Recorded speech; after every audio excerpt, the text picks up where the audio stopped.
పోయిన సంవత్సరం ఆంధ్రప్రదేశ్లో ఎన్నికలు జరిగినప్పుడు, అంతకుముందు ఎన్నికల ప్రచారంలోనూ, అంతకు కొంచెం ముందు ఎన్నికల వేడి స్టార్ట్ అయినప్పుడు తెలుగుదేశం పార్టీకి సంబంధించినటువంటి అందరూ ముఖ్య నేతలు మీకు గుర్తునే ఉంటుంది. మీ ఇళ్ళ దగ్గర కూడా వచ్చే ఉంటారు. మీ ఇళ్ళ దగ్గర కూడా వచ్చి ఒక పేపర్ ఇచ్చేవాళ్ళు. అదిగోండి, ఇప్పుడు చంద్రబాబు గారు కనుక ముఖ్యమంత్రి అయితే మీకు ఈ నెలలో ఇది వస్తుంది, ఈ నెలలో ఇది వస్తుంది, మీ ఇంట్లో ఎంతమంది ఉన్నారా, మీకు నిరుద్యోగ భృతి ఇంత, అమ్మకు వందనం ఇంత, రైతు భరోసా ఇంత, తల్లికి వందనం, అదే అమ్మ వందనం తల్లికి వందనం ఇంత అన్నారు కదా, మీరు ఉచిత బస్సు కదా మీకు ఇంత ప్రయోజనం, దేనికి ఎంత, మీ ఇంట్లో బీసీలోనే 50 ఏళ్ళకి పింఛన్ వస్తుంది. ఇట్లా మొత్తం అంతా క్యాలిక్యులేట్ చేసి పేపర్లు పంచుతూ పోయారు. మనమే అధికారంలోకి వస్తాం, ఈ పేపర్ దగ్గర పెట్టుకోండి, ఈ పేపర్ చూపెడితే మీకు డబ్బులు వచ్చేస్తాయని చెప్పి చూపెట్టారు. మీకు ఆ పేపర్లు కూడా అప్పుడు అధికారంలో ఉన్న YCP, if I'm not wrong, ఎన్నికల కమిషన్ కూడా ఫిర్యాదు చేశారు.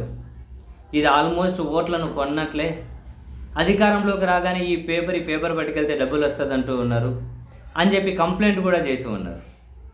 యాక్చువల్గా నీకు 15 అనే రైమింగ్లో అప్పుడు టీడీపీ చేసిన ఈ పనులన్నీ కనుక గుర్తుకు రావడం లేదు కానీ జనాలకు. కానీ మనం కనుక మళ్ళీ రీకాల్ చేసుకుంటే అవన్నీ పేపర్లు పంచారు. అబ్బా సామే, మీకు ఇవన్నీ అవుతాయి, అదిగో ఇంత డబ్బులు వస్తుంది, మీ కుటుంబంలో 4 ఉన్నారా, చంద్రబాబు గారు ముఖ్యమంత్రి అయ్యగానే సంవత్సరం తిరక్కముందే అదిగో 1,22,000 వస్తుంది, 1,20,000 మీకు వస్తుంది, 1,00,000 రూపాయలు మీకు వస్తుంది. ఇట్లా పంచారు. ఎంత దారుణంగా మోసం చేయడం వలనంటే ఈ విధంగా పేపర్లు పంచారు. అటువంటి పేపర్లు ఒకటి షేర్ చేసుకుంటూ కూడా వైఎస్ఆర్ కాంగ్రెస్ పార్టీ ఒక ఆసక్తికరమైన ట్వీట్ చేసింది. అదే మరి వీళ్ళ సినిమాలో అది మోసపోయామని ఒక కుటుంబం అన్నీ ఏడుస్తున్నారు కుక్క పెట్టి. 1,22,000 రూపాయలు సంవత్సరానికి వస్తుంది అని చెప్పి వాళ్ళకి ఆ పేపర్ పంచారు. 1,22,000 సంవత్సరానికి వస్తుందని టీడీపీ ప్రకటించిన భవిష్యత్తుకు గ్యారంటీలోని సంక్షేమ పథకాల ద్వారా రాష్ట్రంలోని ప్రతి కుటుంబానికి ఏడాదికి 1,22,000 రూపాయలు అందబోతుందని చెప్పి ఫోటోలు వేసి పంచారు. దాన్నే వీళ్ళు చాలా ఆసక్తికరంగా ట్వీట్ చేశారు.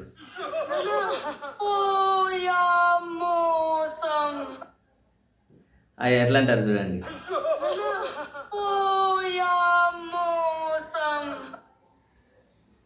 పోయా మోసం అంటారు. ఇది ఒక ఆసక్తికరంగా చేశారు. ఏదో సినిమాలో సీన్ అనుకుంటా, పోయా మోసం అని. పైన 1,22,000 రూపాయలు సంవత్సరానికి వస్తుంది అని, దేనికి వస్తుంది అని చెప్పి కూడా రాసుకుంటూ వచ్చారు. ఈ 1,22,000 రూపాయలు దేనికి వస్తుంది, ఏ పథకానికి ఎంత అని. ఇప్పుడు సంవత్సరం అయింది, 1,22,000 ఇవ్వాలి కదా. రైతు భరోసా 20,000 రూపాయలంట, 18 ఏళ్ళు నిండిన ప్రతి మహిళకు నెలకు 1,500, అంటే 18,000 సంవత్సరానికి. ఆడబిడ్డ నిధి అని, తల్లికి వందనం ఇస్తామన్నారు 15,000, ఎంతమంది పిల్లలు ఉంటే అంతమందిని. ప్రతిదీ కూడా నిరుద్యోగ భృతి, సూపర్ 6, కేవలం సూపర్ 6 ద్వారానే ఇంత వస్తుంది అని చెప్పి ఫోటోలు ఇట్లా ఫోటోలు కూడా పంచారు. అబ్బా స్వామి, ఇట్లాంటివి పంచారు. 1,22,000 రూపాయలు సంవత్సరానికి అని. మరి ఇప్పుడు పోయినట్లే కదా, మోసపోయాం అన్నది నిజమే కదా. అందుకే కాబోలు వైఎస్ఆర్ కాంగ్రెస్ పార్టీ కూడా వాళ్ళు హలో ఏపీ కూటమి ప్రభుత్వం మీకు వేసింది టోపీ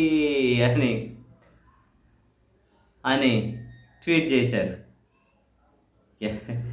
ఆ లెక్కన వీళ్ళు ఇచ్చిన హామీల ప్రకారము ఎంత ఉంది ప్రభుత్వం జనానికి. వీళ్ళు ఇచ్చిన హామీల ప్రకారం ఎందుకు ఇస్తారు పెండింగ్లో ఇవన్నీ, కానీ ఈ లెక్కన మోసం చేసినట్లే కదా.